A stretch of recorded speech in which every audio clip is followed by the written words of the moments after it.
Assalamualaikum warahmatullahi wabarakatuh ya. Selamat pagi, semangat pagi semuanya. Seperti biasa di setiap hari Rabu pagi jam 9 sampai jam 10 bertemu kembali dengan saya Dr. Agus Joko Santo dalam acara Secangkir Kopi Hangat. Acara Secangkir Kopi Hangat ini seperti biasa membahas tentang penyakit autoimun dengan sistem imun tubuh kita ya. Dan juga nanti bisa ditanyakan berbagai macam hal ya yang tidak terlepas dari penyakit autoimun maupun sistem imun tubuh kita. Kadang juga ada vaksinasi yang bertanya, tidak apa-apa ya. 1 jam ke depan kita akan membahas sebuah topik yang sangat luar biasa dan ini sangat menarik ya. Jadi nanti silahkan join, silahkan bergabung. Saya sapa dulu nih dari Alergi Imunologi Internet Solo ya, dari Facebook maupun Instagramnya Alergi Imunologi Internet Solo. Selamat pagi para penyintas autoimun, silahkan bergabung ya, silahkan join. Pada pagi hari ini kita akan membahas topik yang bagus sekali ya, sangat luar biasa, dan ini juga mungkin nantinya mungkin para penyintas autoimun pernah mengalami, tetapi mungkin karena ya gejalanya nggak khas, jadi nanti biar disampaikan oleh narasumber kita ya. Dari Sobat Muardi nih, dari Facebook, YouTube maupun Instagramnya Rumah Sakit Dr. Muardi ya, selamat pagi semuanya, silahkan bergabung ya.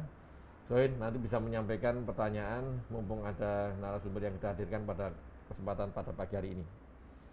Pandemi COVID-19 masih ada dan harapan kita semuanya ini segera berakhir, walaupun ini kasusnya juga tidak naik banyak sekali seperti yang tahun yang lalu, tetapi tetap kita masih harus waspada ya. Tetap jaga protokol kesehatan 5M, memakai masker dengan benar, mencuci tangan ya, menjaga jarak, menghindari mobilisasi dan mengurangi mobilisasi dan menghindari kerumunan, itu wajib dijalankan ya. Vaksinasi salah satu program yang dilakukan pemerintah dalam upaya untuk menanggulangi atau mengatasi pandemi COVID-19. Mari kita sukseskan ya, kita galakkan, kita ikut bergabung ya sampai dengan booster nantinya. Harapannya nanti kalau sudah vaksinasi minimal ya 80% ke atas ya, sebenarnya 70% ke atas ya, itu bisa terbentuk herd immunity yang dalam artian kita semua insya Allah sih terhindar dari COVID-19 ya, dengan new normal ya. Jadi hari ini topiknya tidak terlepas dari apa itu penyakit autoimun, tetapi autoimun di sini ini mengenai organ yang salah satu organ yang sangat penting ya, sangat vital pada tubuh manusia, ada di otak nantinya ya. Karena kita akan membahas sebuah kondisi di mana otak mengalami gangguan ya, mengalami gangguan ya, peradangan secara akut nih ya, secara meluas ya. Jadi banyak penyebabnya, nanti akan kita bahas apa sih penyebab semuanya ya. Judulnya sih adem ya, seperti udara sekitar. Sekarang ini musim adem, musim dingin ya. Jadi adem, acute disseminated encephalomyelitis ya. Jadi ya minimal adem, kalau kita bicara adem ya dingin ya. Musim sekarang adalah musim dingin. Pagi hari ini narasumber kita ini seorang yang sangat luar biasa. Beliau ini seorang staf dari bagian neurologi atau bagian saraf ya, dari Rumah Sakit Dr. Muardi. Nanti kita bisa berkenalan siapa sih beliau ini ya. Yang jelas kayaknya ini seorang ya mungkin olahragawan ya, mungkin seorang yang atletik. Nggak tahu nih olahraganya apa nih, apa badminton atau tenis atau apapun, mungkin malah bowling gitu. Kita hadirkan ya narasumber kita pada pagi hari ini. Ya mohon maaf, sekarang kan pakai masker jadi nggak begitu jelas di wajahnya, karena kalau lihat mata saja kan sulit juga, tetapi ini kan sudah ada wajahnya nih ya, nanti bisa di crop ya fotonya apa. Dari bagian neurologi ya, Dr. Teddy Tejo Mukti. Selamat pagi dok. Selamat pagi dok. Iya, gimana kabarnya, sehat-sehat ya? Alhamdulillah dok, sehat. Sehat ya. Agus Joko selalu sehat. Sehatnya alhamdulillah nih, ini Sobat Muardi harus kita sapa ini gimana nih. Ini Dr. Teddy ini, panggilnya Dr. Teddy ya? Nah, Dr. Teddy ya, oke. Tadi ini seorang ahli saraf ya, neurologi ya. Mungkin bisa disapa dulu Dokter Teddy nih dari Sobat Muardi dan penyintas autoimun, silakan. Ya, selamat pagi Sobat Muardi dan para penyintas autoimun. Salam kenal, saya Dr. Teddy Tejo Mukti, spesialis neurologi yang bekerja di Rumah Sakit Dr. Muardi. Iya, ini sudah berkeluarga belum nih? Kan pertanyaan ini penting nih, spesifik. Alhamdulillah sudah laku dok.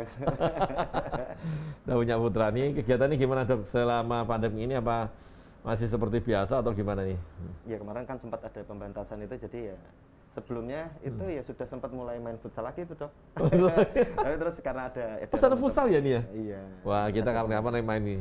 Tapi janganlah kalau futsal saya ngeri nggak berani. Takut keras lapangannya. Oh iya dok. Kalau main bola kurang pemain nih. Iya kurang pemain kalau neuro dok. Ya enggak apa ya. Terus selain futsal apa nih kegiatan? Setiap hari memang masih ada jogging atau sepedaan atau gimana? Iya hanya jogging aja. Biasa ya. Iya. Enggak ikut main bowling ini. Belum. Pengen belajar itu. Iya. Dokter tadi ini memang kita masih ya ini masih pandemi Covid ya, walaupun memang sekarang kan mulai landai ya, landai sekarang, tapi harapan kita ya semoga ini segera berakhir ya. Dari pandemis jadi endemis itu insya Allah, moga-moga dengan adanya vaksinasi yang baik semuanya tercover dengan banyak ya, kemudian dengan pola hidup kita yang 5M ya. Sebenarnya 5M plus 3B plus 1M sebenarnya kalau saya sih. Yang nomor 1 yaitu dari 5M lah, tadi semua sama. 3B itu kan tambah 1 biasanya adalah berdoa, beristighfar dan bersedekah. Ya. Nah 5M yang terakhir adalah manut. Nah, manuto, manut, nah, selesai. Kalau nggak ada manut, berdoa sama aja ya. Saya dapat istilah itu kan ada terakhir itu M. Dari semua M itu gabung jadi itu M, manut. Nah kalau nggak manut ngeyel dewi ya, jadi nggak selesai. Dok, hari ini kita akan bahas ini apa, secangkir kopi hangat. Topik kita hari ini terkait seperti udara di luar kan, udara dingin hujan terus soalnya nih. Iya. Masalah adem ini ya. Mungkin dokter, mungkin sobat Muardi dan penyintas autoimun belum begitu jelas ini sebenarnya adem ini apa sih? Adem itu kondisi dingin atau sesuatu yang apa ini? Silakan dokter. Iya dok. Memang kalau dari namanya yang kita pikirkan dingin gitu ya dok ya. Tapi kan itu sebuah singkatan dari tadi yang sudah disebutkan Dr. Agus Joko itu kan acute disseminated encephalomyelitis ya. Berarti sesuatu kondisi akut yang terjadi di encephalomyelitis, berarti di otak dan medula spinalis yang terjadi secara luas ya, meluas karena disseminated gitu ya, melebar biasanya karena proses autoimun. Yang terkena biasanya adalah myelin, jadi demyelinisasi gitu. Iya, myelinisasi. Untuk itu. Jadi memang ini intinya kan kita punya susunan saraf ya, pusat dan yang bukan pusat ya, periferi ya, tepi itu adalah dari otak sampai tadi medula spinalis itu. Kalau bahasa Jawanya apa ya, itu di dalamnya tulang belakang itu ada isinya. Kalau orang malah dikira sumsum tulang, padahal beda ya. Sumsum tulang itu kan yang di tulang paha, tulang itu kan sumsum tulang. Tetapi orang ya mirip seperti itulah sebenarnya. Itu saraf yang dari otak memanjang sampai tulang ekor itu ada. Namanya medula spinalis, tetapi nggak tahu kan. Iya, Jadi orang biasanya ngomongnya sumsum tulang, tapi ya itu seperti itu ya. Dokter, mungkin dokter bisa nyampaikan lagi nih terkait sebenarnya adem itu tadi seperti itu, terus seberapa banyak orang bisa terkena adem, terus dia itu menurun tidaknya, menular tidaknya, terus gejalanya apa, mungkin bisa sampaikan dok. Ya dok. Karena ya pada prinsipnya hampir sama seperti semua autoimun ya dok ya. Jadi kerusakannya ini terjadi karena riwayat infeksi sebelumnya gitu, atau seringnya virus ya dok ya, seringnya. Cuman beberapa kasus bisa bakteri, bahkan pasca vaksin juga bisa. Penyakit adem ini karena luas, kerusakan di otaknya luas, jadi klinisnya itu tidak ada yang khas dok. Jadi banyak banget klinis-klinis atau gejala yang bisa didapat dari pasien-pasien yang menderita adem ini. Cuman beberapa yang khas mungkin ya yang lebih spesifik seperti penurunan kesadaran jelas ya, karena perubahan status mental karena otak itu sebagai fungsi kesadaran. Jadi itu yang pertama. Terus yang kedua bisa juga kejang. Itu yang salah satu yang penanda di adem ini. Bisa dia itu untuk adem ini salah satu autoimun yang bahkan bisa menyerupai infeksi dok. Kadang itu ditemui dengan demam gitu. Karena nanti pada pemeriksaan itu juga ada peningkatan pleusitosis gitu tapi bisa juga demam. Dan klinis-klinis yang banyak misalnya hemiparesis, terus kemudian gangguan sensoris, baal dan lain-lain. Jadi gejalanya memang banyak banget dan tidak spesifik. Karena adem ini, untuk adem ini. Bahkan di medula spinalis pun problemnya juga tidak spesifik. seperti mielitis transversa pada umumnya gitu. Jadi memang agak susah untuk mendiagnosis ADEM ini. Cuman yang tadi penekanannya ada riwayat infeksi sebelumnya atau bisa diakibatkan vaksin juga bisa sih dok. Gitu. Untuk prevalensi kejadiannya memang tidak banyak ya dok ya. Hanya kecil kok, kalau data yang pernah saya dapat itu hanya 0,4 sampai 0,8 per 100.000 orang. Jadi memang kecil, tidak banyak. Ya. Dan untuk mendiagnosis ini pun susah dok. Susah sekali gitu, ya. Karena tidak ada marker spesifik. Udah gejalanya banyak banget, variatif gitu. Paling yang bisa kita jadikan pegangan itu foto kepala, MRI. Biasanya kita akan dapatkan lesi berintens pada T2, pada sekuen T2 itu banyak banget yang apa ya, menyebar gitu dok, banyak sekali, terutama di daerah substansia alba. Nanti akan dari situ baru nanti mungkin ada pemeriksaan lumbal fungsi, melihat cairan otak itu ya dok ya, terus untuk mengeksklusi apakah ini multiple sclerosis atau ini sebuah Devic disease atau NMO itu ternyata tidak ke arah sana, ya berarti memang ini lebih ke arah ADEM. Jadi memang agak sulit memang kasus ini, makanya sedikit sekali mungkin ya. Iya, tapi mungkin ada tadi yang slide disiapkan tadi, coba Mbak Mary mungkin bisa disampaikan. Dan ini nanti gini, biasanya ikut ini yang sakit kopi hangat ini dari belum ada yang present. Nanti kita present sampai dari Aceh ya, Aceh, Medan sampai Papua ini belum ada, nanti dari Singapura, Taiwan, Malaysia ya. Silakan nanti ikut bergabung nih. Dari Tulungagung udah hadir ya, Tulungagung Pacitan dan yang lain. Nanti selamat pagi semuanya, dan nanti kita istilahnya menerima banyak ya pertanyaan, saran ya, nggak apa-apa. Ini Dokter Teddy juga mau menyampaikan ini ada slide-nya, ini bagus nanti ya. Jadi nanti kita bisa lihat nih ADEM seperti apa. Ya.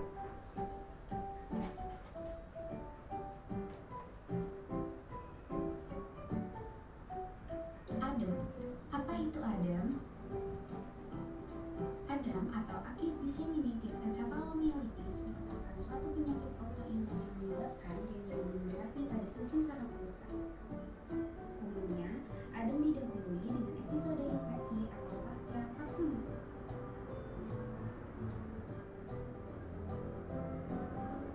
Angka kejadian ADEM adalah 0,4 sampai 0,8 per 100.000 penduduk. Di mana laki-laki lebih sering terjadi dibandingkan perempuan. Secara epidemiologi, ADEM sering terjadi pada anak-anak usia di bawah 10 tahun dengan angka paling tinggi pada 5 sampai 8 tahun. Angka kematian ADEM adalah berkisar 5%, sementara angka kesembuhan dari ADEM berkisar 50 sampai 75%. Gejala yang dapat muncul berupa kejang, gangguan penglihatan, penurunan kesadaran, kehilangan kendali, penglihatan kecil, kelemahan anggota gerak maupun wajah, nyeri punggung, dan adanya sensasi kesemutan, terbakar, dan mati rasa pada tubuh. Gejala dapat berkembang dalam 1 minggu sampai 3 bulan. Tingkat kematian yang tinggi, 10-30% dilaporkan pada minggu pertama penyakit. Semakin cepat diobati, maka akan semakin baik dan cepat penyembuhannya. Peningkatan risiko kambuh apabila usia terjadinya penyakit ini di atas 55 tahun, jenis kelamin wanita, keterlibatan medula-spinalis dan susunan saraf tubuh.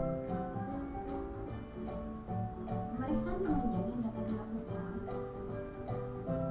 adalah analisa cairan otak dengan lumbal fungsi serta imaji kepala dengan MRI kepala.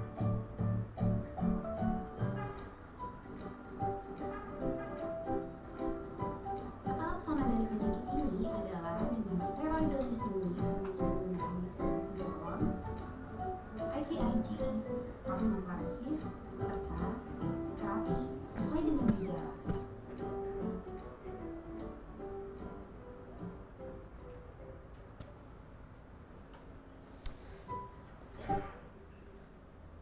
Ya ini mungkin slide ya, slide yang terkait masalah ADEM ini tadi ya, Dokter Teddy. Ini mungkin ada perlu ditambahkan nanti. Jadi untuk sobat muat dan penyintas autoimun sekalian ini memang ternyata memang untuk yang mortalitasnya itu yang termasuk tinggi ya, untuk maksudnya untuk kematiannya, termasuk juga relatif tinggi juga nih ya, 10 sampai 30% tadi ya sepertinya ya. Itu agak tinggi juga untuk setingkatan suatu penyakit dengan angka mortalitas atau kematian setinggi itu ya besar sebenarnya. Dibanding yang lain kan sangat besar, 30% kan besar sekali ya. Berarti ibaratnya 10 orang 3 meninggal kan seperti itu. Jadi mungkin sedini mungkin, seawal mungkin tahu ya dok ya. Mungkin dokter tadi juga bisa nambahkan ya terkait masalah tadi kan untuk yang memang sebenarnya sedikit ya, dari kita ketahui sedikit sekali. Untuk yang di kasus ini dok, kasus dokter tadi yang ditemui di Muardi ini gimana dok? Kemarin ada yang kasus-kasus apa mungkin yang ditemukan ada seberapa banyak di sini, terus kemudian penyebabnya yang tersering apa ini waktu yang ditemukan di Muardi ini? Iya dok, kalau saya selama di sini belum banyak sih dok yang akhirnya terdiagnosis ke arah ADEM ini ya, karena kan memang tadi secara prevalensi seringnya kan pada anak-anak ya, dok, ya. Seringnya. Cuman beberapa saya pernah yang dicurigai dok ya. Sementara ini dicurigai ke arah ADEM. Kemarin ada itu yang kebetulan ya saya merawat di Anggrek 2. Pasien itu datang memang dengan kejang terus hemiparesis. Ada demam juga. Awalnya masuk dicurigai meningoencephalitis. Memang yang awal itu memang kita buang dulu itu ya dok, infeksi, karena masih mungkin penyakit ADEM ini menyerupai infeksi ya. Itu. Kemarin dicurigai meningoencephalitis, lalu kita lakukan analisis cairan otak.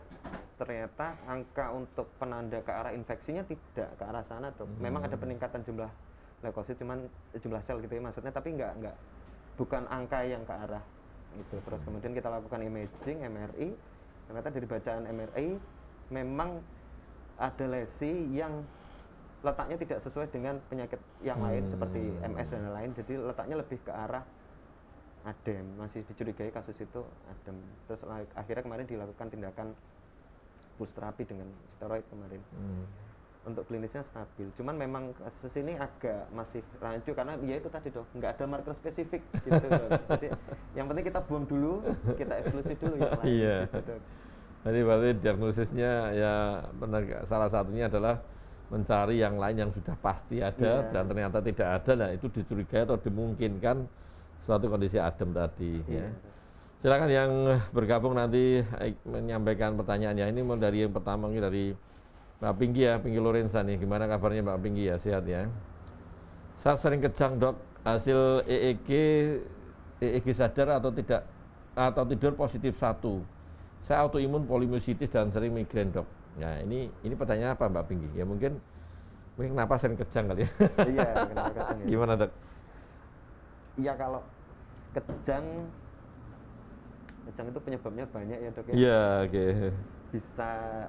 Bisa karena memang ada kelainan struktur di otak, atau bisa jadi karena proses metabolik yang mencetuskan acute symptomatic seizure gitu ya.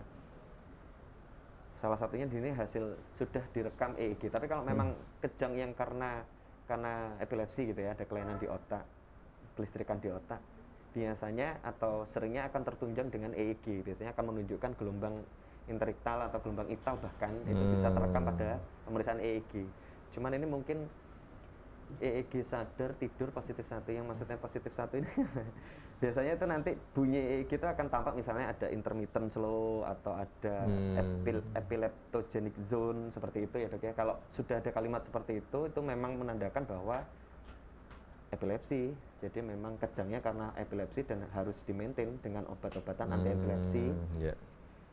Ya semoga biasanya kalau sudah terkontrol baik gitu ya, kita sudah menemukan dosis yang pas, bebas kejang dalam beberapa waktu, itu insya Allah bisa sembuh untuk kasus-kasus yang seperti ini gitu. Jadi bisa terkontrol sembuh untuk epilepsinya. Jadi mungkin ya karena ini ya hasil rekamannya tidak lengkap ya.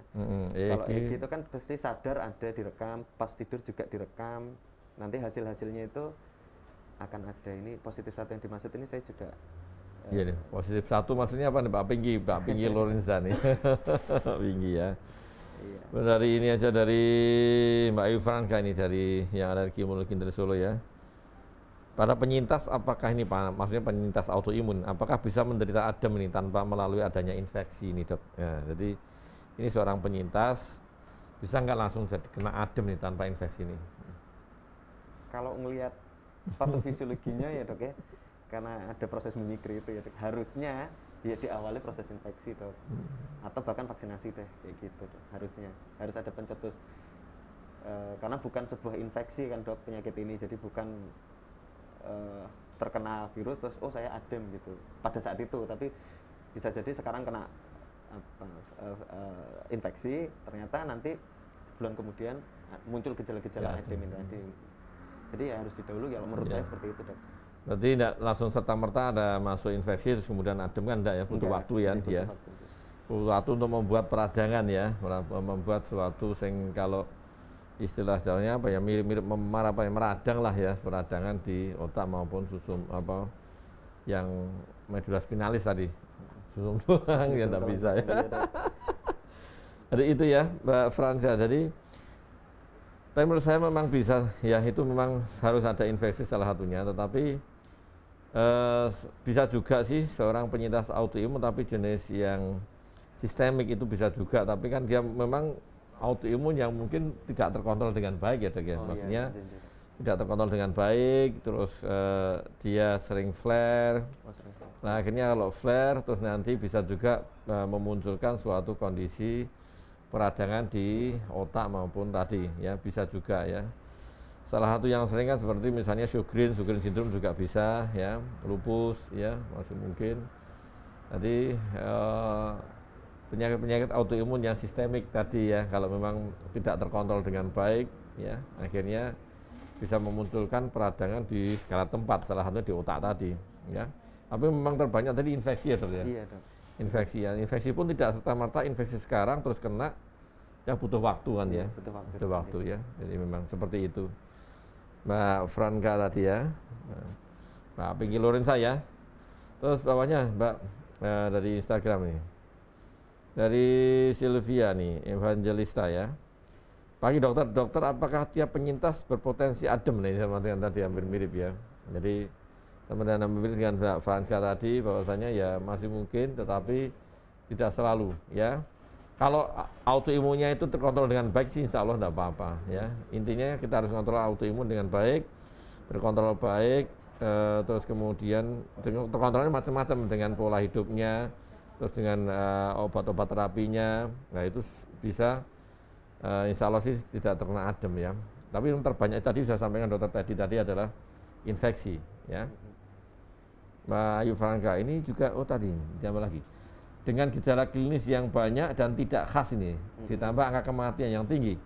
Apakah penyebab adem selain infeksi dokter? Apakah COVID-19 juga berpotensi mendapatkan adem lain ini? Silakan Dok. Nah. Ya ini lagi ini ya Dok. Kemarin sempat kita bahas ini Dok, sebuah publikasi yang apa ya, systematic review gitu ya. Jadi mengumpulkan dari data-data yang ada, ternyata ya adem karena COVID-19 itu ya sudah ditemukan di beberapa negara luar. Tapi jumlah kasusnya memang nggak banyak. Iya, banyak. Memang nggak banyak. Tapi lebih banyak itu karena COVID-nya memang membuat kerusakan di otak ya Dok. Yeah. Itu salah satunya yang tersering itu. Jadi memang bisa ternyata COVID itu merusak jaringan otak. Iya. Betul sekali.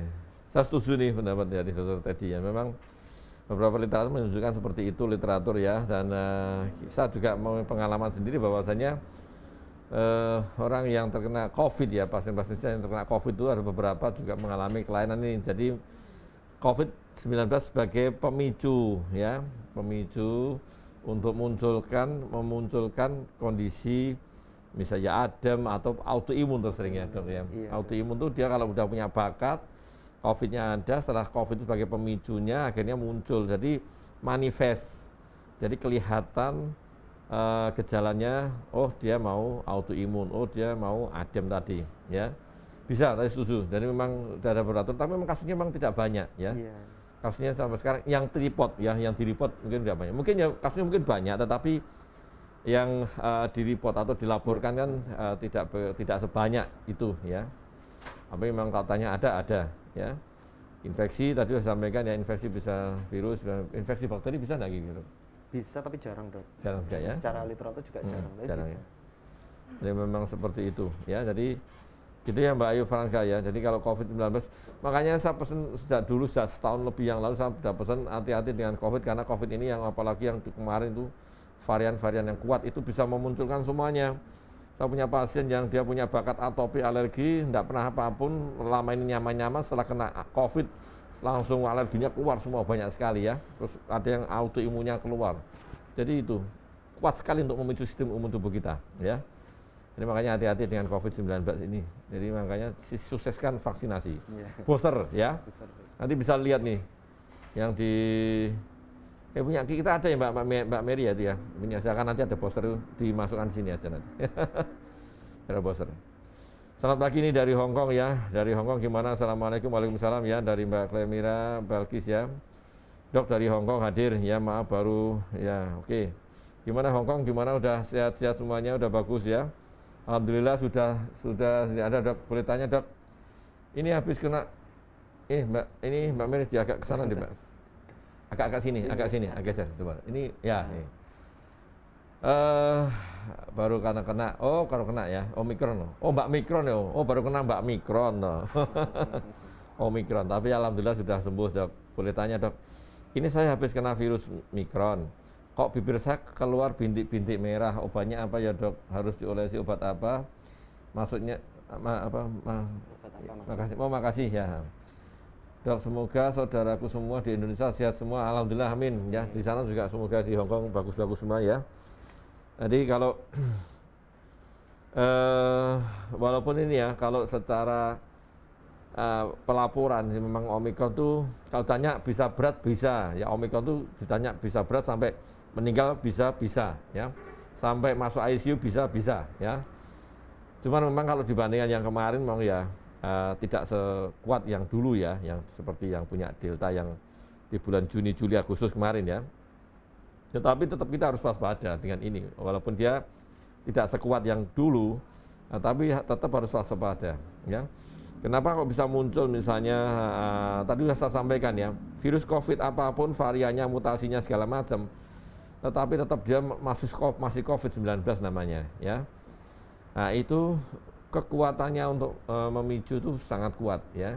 Tadi saya sampaikan ya, ada yang dia udah punya bakat seperti itu, banyak autoimun dengan COVID, apapun jenisnya bisa muncul. Atopi alergi juga bisa muncul, nanti bisa muncul ininya, gejalanya atau bermanifest yang klinis yang jelas. Jadi bisa seperti itu Mbak. Nanti sebaiknya kontrol aja ya, kontrol nanti biar dievaluasi oleh dokternya di situ ya. Kalau obat sih ya nanti biar dievaluasi dokternya, karena kan apapun kan harus ditegakkan dulu, dilihat dulu, nanti dievaluasi, oh ternyata seperti ini, dia butuh obat oles ataupun obat yang diminum. Gitu ya Mbak. Oke, ini dari Mbak Gita Salaman ya, Salaman 82 nih. Selamat pagi dokter nih, akibat yang paling fatal dari adem apa nih? Apakah masih bisa hidup normal? Ini bagus sekali pertanyaan ini. Iya, Jadi Mbak Gita Salaman ya. Iya. Terima kasih Mbak Gita Salaman. Ya bagus sekali benar ya Dok ya pertanyaannya. Jadi apakah yang paling fatal dari adem? Yang paling fatal jelas kematian tadi itu ya Dok ya. Jadi kematian pada adem itu memang seringnya itu di minggu-minggu pertama. Kan ini karena akut kan bisa sampai 3 bulan ya Dok ya. Biasanya nanti akan sembuh dalam durasi 6 bulanan gitu, biasanya akan pulih. Karena mayoritas untuk adem itu sifatnya monofasik Dok. Mayoritas gitu Dok. Mayoritas itu monofasik. Jadi cuma sekali serangan, dan kalau sudah berhasil tertangani dengan baik, mayoritas juga tidak menimbulkan gejala sequel, gejala sisa. Tapi memang ada beberapa yang sembuh dengan gejala sisa, misalnya sisa slight hemiparese gitu, masih bisa secara teori seperti itu. Nah kuncinya adalah penanganan di awal supaya terhindar dari kematian. Karena mayoritas kematian yang data yang saya dapat itu Dok, itu karena kan kejang ya Dok ya. Jadi status epileptikus itu menjadi salah satu penyebab kematiannya. Terus kedua, karena ini ada lesi di otak, otomatis kan akan menyebabkan edema ya Dok ya. Edema diffuse, herniasi, meninggalnya karena herniasi, karena penanganan yang terlambat. Atau juga meninggal karena disertai kelainan sistemik yang lain Dok biasanya. Atau disertai dengan sepsis atau multi organ failure, itu juga meninggalnya karena itu. Jadi memang prinsipnya selama ada, ya kalau sudah mengalami ada perubahan status mental atau penurunan kesadaran kejang, yaitu harus segera ke rumah sakit. memang tata laksana khususnya nanti kan setelah pemeriksaan penunjang lengkap, tapi minimal waktu di IGD kan kita bisa memberikan life savingnya dulu gitu ya, mengurangi pembengkakannya, memutus kejangnya, sehingganya untuk yang life saving dulu kita selamatkan dulu, baru nanti tata laksana spesifik untuk ademnya, seperti itu dok. Apakah masih bisa hidup normal? Mayoritas kasus adem ini normal dok. Maksudnya kan karena ini akut ya, beda dengan MS yang akan sering relapse kayak gitu, atau NMO yang seringnya polifasik. Kalau adem ini justru seringnya monofasik, walaupun beberapa kasus ya juga ada rekarensi, ada polifasik, ada juga ada, cuman tidak sebanyak yang monofasik. Jadi mayoritas masih bisa hidup normal seperti itu untuk yang adem ini dok. Gitu. Kecuali kalau fulminan ya dok ya, kalau berat ya itu tadi yang sampai meninggal dunia itu. Jadi bagi kita ya masih bisa hidup normal lah ya, insya Allah selama secepatnya diketahui, secepatnya ditangani, dan komorbid yang lain juga tidak memperburuk kondisi, ya insya Allah sih bisa hidup normal lagi ya dok ya. Dan memang prevalensi sebenarnya kalau dengan itu semua ditangani segala macam yang cepat, prevalensinya bagus ya, bagus sekali, banyak, besar ya. Gitu ya Mbak Salaman ya. Dari Mbak Winasri ya, Assalamualaikum, Waalaikumsalam Dr. Agus Joko dan Dr. Teddy nih, saya penyintas autoimun dengan banyak jenis nih. Akhir-akhir ini sering nggak sadarkan diri nih dok, bahkan waktu dirawat dirawat waktu itu disuapi tiba-tiba pingsan 2-3 jam hingga dipasang pasang pacemaker nih, jantung ya. Dan sering nyari kepala hebat nih. Mbak agak sini. Dan brain fog parah sekali nih. Hasil MRI bulan Oktober ada multiple lacunar infarct nih. Tambah lesi pudens, tambah lesi densitas, ini LCS ya. LCS, apa penyebab mudah pingsan dok? Apa murni karena autoimun, dan terapi apa yang meringankan sakit kepala yang hebat? Jadi dia ini penyintas autoimun dan kondisi di atas bisa bermanifestasi jadi adem enggak? Oh, oke. Jadi sebenarnya itu penyintas autoimun terus sering nyari kepala hebat ya, kadang pingsan. Ini penyebabnya apa nih? Udah di MRI ada multiple lacunar infarct tadi ya, tambah lesi pudens, tambah lesi densitas itu. Kira-kira penyebab mudah pingsannya apa nih? Iya dok. Kalau ngelihat ini ya dok ya, lihat yang diceritakan oleh siapa tadi ini? Mbak Winasri itu. Mbak Winasri ya. Ya. Ini kayaknya lebih ke problem komorbid dari vaskuler ya dok ya. Jadi memang beliau juga mengalami autoimun. Cuman yang menyebabkan yang disampaikan ini adalah lebih ke vaskuler, karena ini ya ada riwayat pemasangan jantung, terus kemudian hasil MRI-nya didapatkan lesi yang multiple lacunar infarct gitu ya. Artinya memang jadi ya prinsipnya gini, biasanya itu otak itu kan ya organ yang manja ya dok ya. Sangat butuh nutrisi gitu. Nah nutrisi yang bawa kan aliran darah ya dok ya. Kalau misalnya dari jantung tidak bisa memacu darah ke otak dengan baik, ya akan kekurangan nutrisi. Jadi mayoritas itu problem kalau sering pingsan itu ada, kalau di neurologi itu ada 2 kemungkinan yang sering ya, yang vaskuler atau sirkulasi yang belakang, jadi vertebrovaskuler, karena dia langsung ke batang otak, dia mengaliri daerah batang otak. Kalau tiba-tiba tidak baik gitu kan otomatis nutrisinya terhambat, seringnya akan pingsan. Atau yang kedua itu justru serangan kejang, epilepsi yang tipenya absen, jadi tiba-tiba pingsan. Jadi kalau lihat riwayat vaskulernya, kemungkinan penyebabnya adalah dari komorbid dari vaskuler sih dok. Kalau ini dok, kalau menurut saya itu. Tapi mungkin ya harus periksa lengkap ya dok ya. Kita evaluasi lagi. Biasanya kalau untuk vaskuler kita TCD itu dok, nanti kita lihat blood flow ke otak gitu, apakah masih bagus enggak aliran darahnya. Kalau ternyata memang ada penurunan, ya kemungkinan besar penyebab pingsannya karena blood flow-nya itu tadi dok. Gitu. Jadi ya Mbak Winasri ya, jadi memang seperti itu, kemungkinan besar vaskuler ya, pembuluh darahnya yang mengalami gangguan ini. Ya tugasnya pembuluh darah menghidupi otak. Karena memang otak kita ketahui memang yang paling banyak membutuhkan nutrisi yang memang otak ya. Jadi ibaratnya kan yang organ lain dikorbankan, selama yang penting asupan ke otak itu tercukupi, itu aja ya. Terus kemudian dari ini Purwaningsih ya, Purnamaningsih Juwono ini. Pagi Dr. Agus Joko, dokter ahli autoimun. Oh ya, semakin banyak siarannya yang bermutu bagus. Oh ya, terima kasih sekali. Sekali ini dokter ya dari Pak Purnam. Dari Bulgarisus. Oh iya, toko sepatu ini. Dokter, apakah penyintas autoimun yang sering demam, kejang dan sering pingsan berpotensi adem dan boleh vaksin? Nah, ini pertanyaan bagus sekali. Ini sering demam, sering kejang, dia autoimun, sering demam, sering kejang, sering pingsan. Potensi adem enggak ini? Kalau sering demam berarti sering infeksi atau demamnya tergantung karena apa ya dok ya? Yeah. Demam karena proses imunologinya atau karena infeksi ya. Tapi yang tadi sudah disebutkan di awal ya dok ya, mayoritas karena pasca infeksi itu ya dok ya. Yeah, cuman tadi kalau memang masih sering demam, ini karena proses autoimunnya masih sering flare gitu ya dok ya, nanti bisa jadi tetap berpotensi untuk mengalami adem itu nantinya. Termasuk boleh vaksin atau enggak tergantung kalau sudah terkontrol ya dok ya. Iya, kalau masih sering sekali. ya enggak boleh.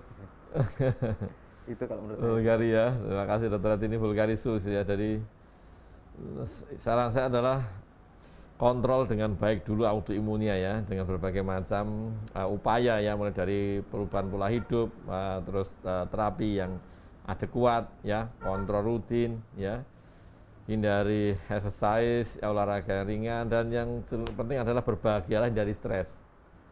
Sering saya sampaikan itu dok, mesti saya sampaikan di akhir, berbahagialah dari stres, semuanya seperti itu ya. Nah, kalau tanya masih sering demam, kalau memang flare-nya autoimun juga sering demam. Jadi, dan juga kalau memang autoimun yang jenis sistemik tadi, seperti yang ada rheumatoid arthritis, sklerosis sistemik maupun sindrom Sjogren, lupus, itu kan salah satu beberapa macam penyakit autoimun yang sistemik yang bisa nyampe nyerang otak. Nah, kalau itu dikontrol dengan bagus sih sebenarnya sih untuk kemungkinan jadi adem ya rendah ya. Tadi sudah sampaikan dokter Teddy bahwasanya infeksi paling banyak ya. Nah, tapi kalau kita kontrol autoimunnya bagus, infeksinya terkontrol baik ya insya Allah tidak kena adem. Itu aja. Boleh vaksin? Boleh, selama terkontrol baik syaratnya itu ya. Bagaimana terkontrol baik? Tidak flare autoimun ya, tidak sedang flare. 2, tidak sedang flu. 3, tidak sedang kurang tidur, kecapean ataupun stres ya, dengan tensi yang tinggi terus, itu jangan. Tetapi kalau semua kondisinya sudah terkontrol dengan baik, ya insya Allah boleh vaksin ya, terkontrol dengan baik yang penting ya. Ini dari Titi Maharana Siva ya. Dokter, jika adem menyerang ke organ pernafasan, apakah hanya bisa dibantu oleh ventilator? Ini gimana dok? Ini adem menyerang organ pernafasan, maksudnya ke paru-paru yang tidak bisa nafas ini. Ya, pertanyaannya baik ya, maksudnya adem menyerang ke organ pernapasan. Kalau adem sendiri dari namanya harusnya tidak menyerang paru secara langsung ya. Betul. Jadi kerusakannya itu bukan di parunya sebenarnya gitu kalau prinsip dari ademnya.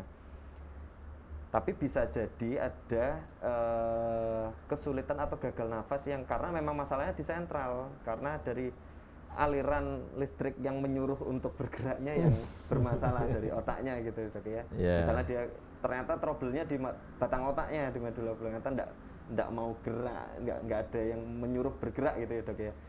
Ya kalau problemnya di situ ventilator ya mau sampai kapan gitu ya dok ya. Karena problemnya memang sudah dari yang menyuruh bergerak gitu dok, istilahnya gitu. Tapi kalau adem disertai dengan mungkin gitu ya, adem disertai dengan kerusakan paru, mungkin dengan ventilator bisa membantu, kita coba perbaiki, insya Allah masih bisa survive harusnya seperti itu sih. Jadi itu ya, kalau tanya apakah bisa harus bantu alat pernafasan, ya tadi sampai dokter Teddy dia yang jelas kalau yang otot bergerak kan harus ada sarafnya dulu ya yang nyuruh. Nah, kalau yang nyuruh sarafnya tadi sampai dokter Teddy itu mengalami gangguan, ototnya nggak bisa jalan, otot nggak bisa jalan, otomatis nggak bisa nafas kan gitu ya.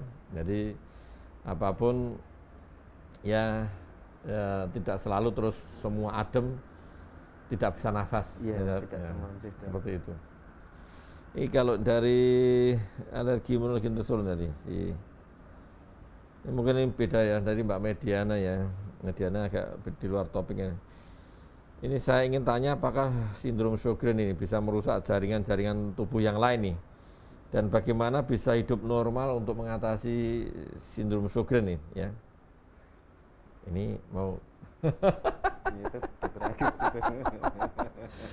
Mbak Mediana ya, dari Sobat Muardi dan penyintas autoimun sekalian ya. Pertanyaan dari Mbak Mediana terkait masalah sindrom Sjogren ya, Sjogren syndrome. Ini apakah bisa merusak jaringan tubuh yang lain? Kalau tanya bisa ya. Jadi salah satu dari beberapa dulu penyakit autoimun yang jenis sistemik ya. Jenis sistemik itu berarti berbagai macam organ bisa terkena. Itu salah satunya sindrom Sjogren ya. Memang khasnya adalah mengenai di kerusakan di kelenjar air mata, kelenjar ludah ya. Tetapi tidak hanya itu, organ-organ lain juga bisa kena, sampai di saraf juga bisa, saraf pusat. Tadi sampaikan dokter Teddy ya, saraf pusat juga bisa kena.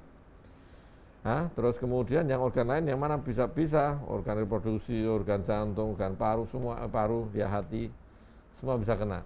Otot, saraf, semua bisa kena.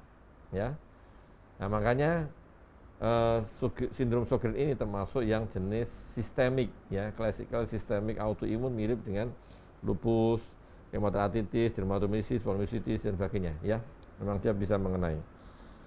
Dan bagaimana bisa hidup normal untuk mengatasi sindrom Sjogren adalah tadi sudah saya sampaikan adalah bukan obat dulu. Nomor satu adalah merubah pola hidup dengan yang baik dan benar ya.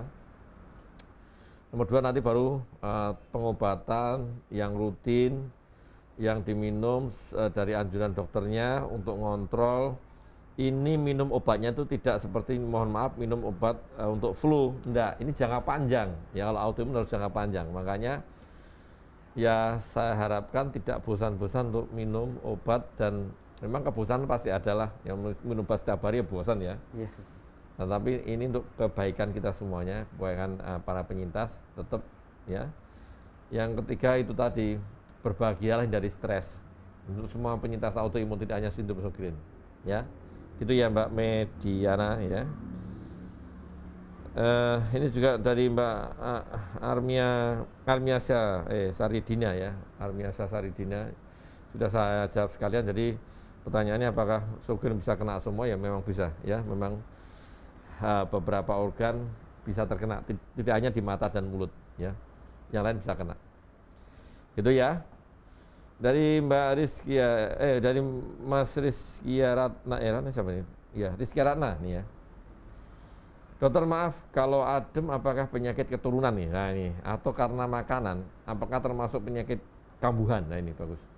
Ya. Tanya ini bagus, ini sering ditanyakan kayak gini ya. Kalau karena makanan enggak ya dok ya, kecuali makanan yang menyebabkan infeksi yang sudah ada patogen-patogen gitu, tapi bukan karena makanannya sendiri sih dok, tapi karena proses infeksi ya.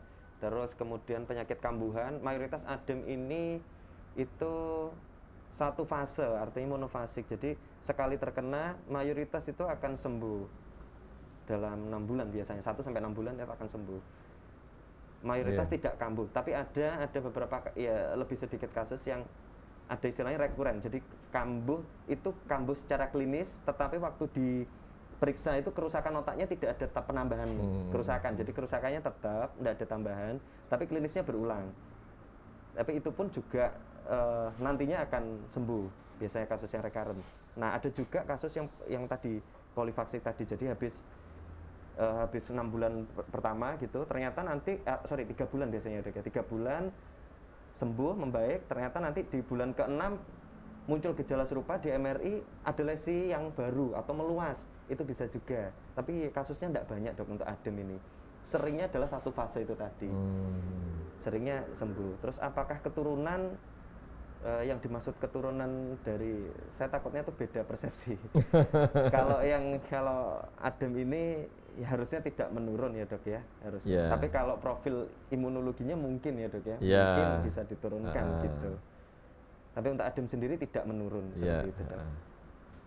Karena ya, jadi itu adem sih memang kondisi adem tidak menurun, tetapi tadi betul kalau kondisi untuk yang dia kena untuk autoimun atau penyakit-penyakit yang lain itu kan bisa ada bakat diturunkan tetapi tidak dominan ya. Iya. Tidak serta-merta terus nanti orang tuanya autoimun terus pasti kena autoimun, tidak ya. Tapi memang dia memiliki bakat seperti orang tuanya punya sakit gula, DM, anaknya punya bakat DM, tetapi tidak mutlak ya. Tergantung pola hidup kita semua dan ada infeksi atau enggaknya. Dari FB coba Mbak, dari FB geser aja dari atas coba. Apa tadi Mbak? Dari Mbak Min apa? Atasnya ya. Itu dari atas tadi Mas, suaranya kok lain. Oh apa ini? Oh, ini apa ini? Atas lagi. Oh yang ini, oh iya ada. Jenis autoimun apa dok yang punya prevalensi tinggi untuk terkena adem nih dok? Dan nutrisi apa yang bagus untuk otak dok? Nah, apa nih yang paling sering dok? Nah, kira-kira ini kalau adem ya adem. Karena proses autoimun ya dok ya. Saya kalau ini saya belum menemukan Ya, literatur sih dok. Ya. Misalnya SLE yang tersering atau enggak, Ya, saya belum menemukan sekali. sih ini.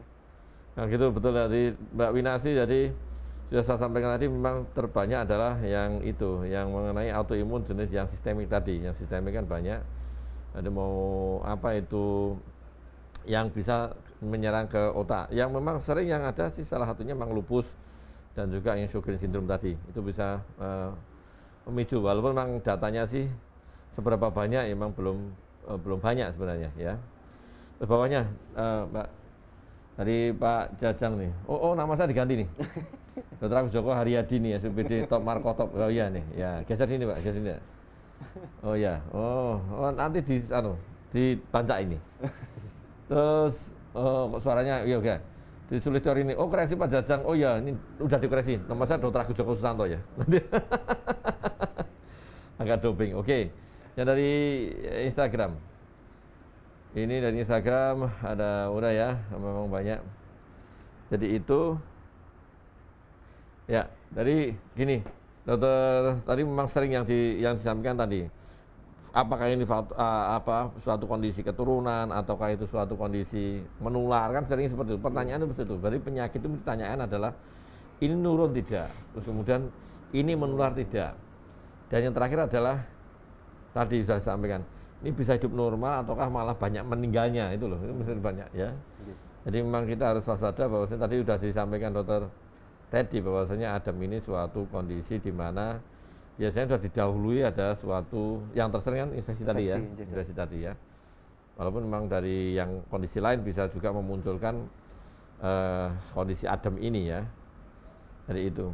Nanti kalau tadi yang belum disampaikan juga ini dok, kalau misalnya ya yang dirawat di sini kan ada dia kondisi adem, yang dirawat dokter di sini ya mohon maaf ini banyak yang hidup atau yang meninggal selama ini. Untuk kasus adem ya, karena nggak banyak itu.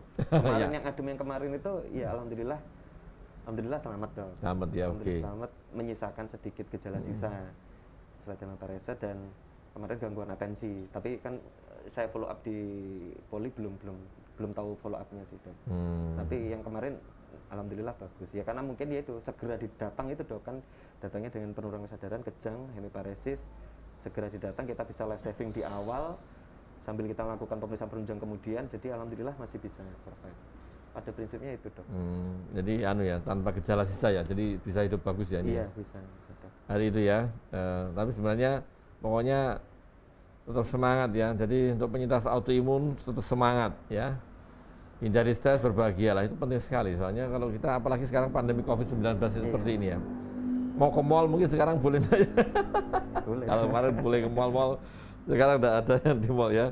Untuk penyintas autoimun pokoknya tetap semangat, terus minum obat yang rutin ya. Jadi apapun kalau minum obat yang rutin itu untuk menghindari kita atau jatuh ke kondisi yang flare tadi ya. Terus dari lintas generasi ya 77 nih. Dok, apakah adem bisa dicegah dengan menjaga gaya hidup? Nah ini gimana dok? Jawabannya jelas bisa ya dok ya, karena ini yang paling penting justru ya. Jadi semua penyakit saya kira dok, nggak cuma adem. Kuncinya itu bagaimana kita hidup sehat. Dari makanan, pola makanan dijaga, istirahat cukup, kegiatan kita yang baik, terus olahraga yang cukup, itu semua saya yakin tidak hanya mencegah adem, mencegah semua penyakit, saya kira sih dok. Jadi memang kalau pertanyaan seperti itu bisa sekali gitu dok. Ya bisa ya, lintas generasi nih. Jadi dicegah bisa ya, pencegahan gaya hidup.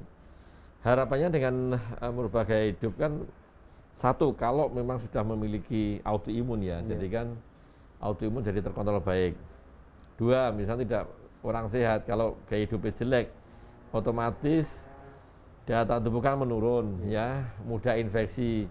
Infeksi yang paling mudah masuk adalah virus. Sekarang musim COVID, musim dingin, adem tadi, musim adem ini, musim dingin, itu bisa kena flu, virus. Nah itu bagi yang memiliki genetik yang memang ada bakat untuk adem, dengan infeksi virus influenza biasa, bisa muncul ademnya di kemudian hari, kan gitu. Jadi menjaga gaya hidup ya iya penting ya dok ya. Iya, tidak hanya benar. Di ini, harus semuanya. Jadi DM, hipertensi semua juga harus ya. Sampai sakit apa ya, yang sakit kulit pun tetap harus gaya hidup.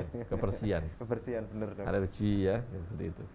Begitu ya, bisa ya lintas generasi ya. Jadi memang kalau kita bicara adem ini memang ya sangat menarik, karena mau tidak mau ini sebenarnya sih mungkin ya sebenarnya adem itu banyak sebenarnya. Cuman karena kan tidak dieksplor ya, apalagi kalau mohon maaf di luar, di bukan institusi muardi kan, MRI kan tidak semua rumah sakit ada kan ya. Benar dok.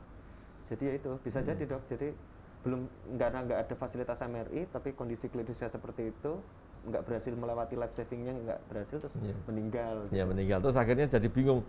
Ini mohon maaf, ini kira-kira meninggalnya kenapa? Jadi bingung juga akhirnya jadi ya. Jadi ini memang itulah ya kendala-kendala yang ada, yang kita tahu, dan ini kita hadapi bersama, bahwasanya banyak yang pemeriksaan penunjangnya itu tidak, kalau di daerah itu kan memang belum optimal ya. Jadi nggak bisa di sini aja, di Muardi aja kadang ya mungkin dengan sudah ada alat, tapi kadang aja ada yang mungkin lepas ya, nggak bisa. Ada yang bicara adem ya seperti itu ya. Terus untuk yang tadi untuk masalah dia kalau bisa kena adem itu bisa, lah kira-kira kalau setelah kena adem itu bisa kerja lagi enggak itu? Kan pertanyaan itu. Bisa dok. Bisa ya? Bisa ya, bisa dok. Kan itu kan, ya itu, selama berhasil melewati awal-awal masa-masa beratnya, pengobatannya baik, mayoritas itu bisa normal dok untuk adem. Normal ya? Mayoritas. Kalau di mayoritas, kecuali ini ya, karena kasusnya nggak banyak ya kalau. Tadi juga ada yang tanya dari Alergi Imunologi untuk Solo ya, dari dari Farida nih. Dok, bagaimana membedakan adem dengan penyakit saraf lainnya ini? Ya, ini juga bagus nih. Ini harusnya yang sekolah nih. Iya benar. Iya itu tadi dok ya, karena memang yang pertama ini, kalau kita bicara penyakit saraf lainnya, berarti kita pastikan dulu ini adalah proses autoimun ya dok ya. Kita buang dulu kemungkinan dia kelainan di pembuluh darah, misalnya stroke gitu ya, atau ini sebuah neoplasma di otak itu, atau ini sebuah karena riwayat trauma gitu ya, trauma kepala. Kita buang dulu itu kemungkinan. Ternyata karena kan kalau sesuatu yang akut itu, kalau di neurologi, kalau enggak vaskuler ya trauma ya autoimun, salah satunya itu kita buang dulu. Nah MRI ini kalau klinis memang setiap kelainan di otak, gejala yang muncul itu akan yang kita bisa dapat, oh ya ini kelainannya di otak gitu ya dok ya. Jadi entah kejang, entah hemiparesis, itu menandakan oh ya ini pasti di otak. Nah kan untuk membedakan dengan penyebab yang lain, ya salah satunya yang paling pas adalah imaging.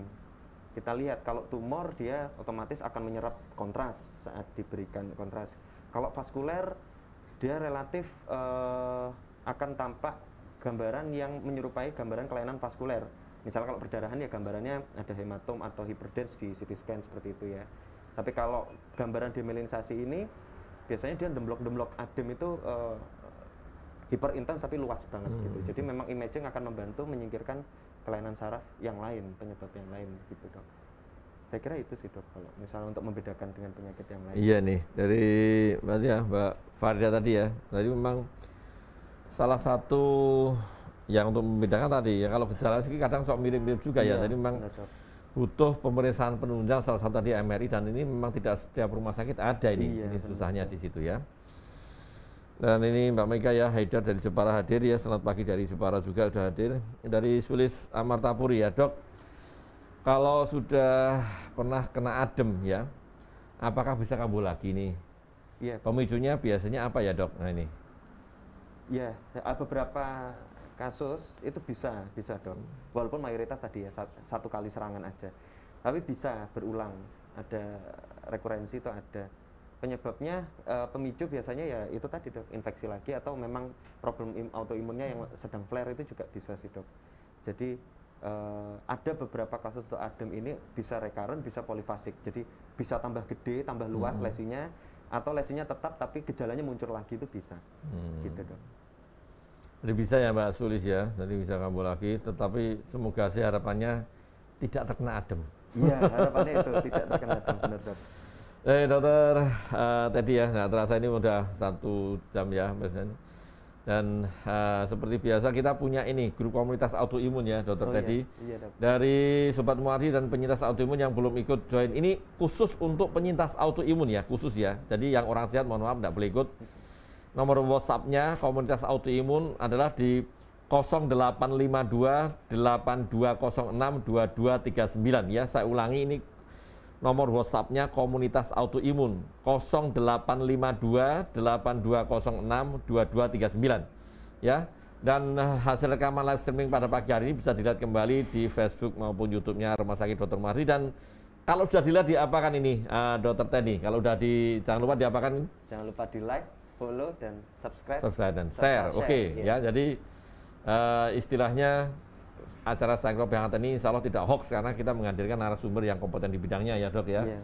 Dan terima kasih sekali lagi saya sampaikan ke Dokter Teddy ya. Sama-sama Dokter atas kehadirannya pada acara Sankropi Hangat pada pagi hari ini. Dan sebelum kita menutup, mungkin ada pesan-pesan dari Dokter Teddy ini terkait masalah adem ini, dok. Silakan dok.